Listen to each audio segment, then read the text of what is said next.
शिरपूर तालुक्यात वीज महामंडळाने एका झोपडीत वास्तव्य करणाऱ्या व एक लाईट आणि एक पंखा वापरणाऱ्या 70 वर्षीय महिलेला तब्बल 82,100 रुपयांचे वीज बिल दिले. गेल्या महिनाभरापासून महामंडळाकडे लेखी तक्रार केल्यानंतर सुधारणा करण्याऐवजी जुलै महिन्याचे 1,160 रुपये बिल जोडून 83,260 रुपयांचे वीज बिल पाठवण्याचा नवा विक्रम करण्यात आला. त्याविरोधातही लेखी तक्रार देण्यात आली आहे. लौकी येथील भिल आदिवासी समाजाची महिला विधवा महिला इंदुबाई रलाल भिल यांच्याकडे एप्रिल मे दरम्यान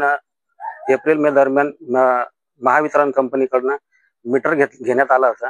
त्या मीटरमध्ये मे महिन्यात त्यांना 500 रुपये बिल आलं.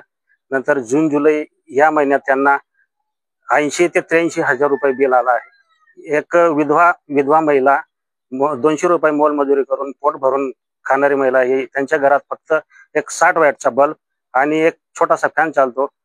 ते बी पूर्ण दिवसभर बंद असून फक्त रात्री चालू करतात. ते एवढं बिल कसं काय आलं हे महावितरणला विचारणा केला असता महावितरणवाले त्यांचा अर्ज घेता, त्यांच्यावर दबाव टाकता, तुम्हाला हे पैसे पेड करावे लागतील, भरावे लागतील असं जोर जबरदस्ती करता.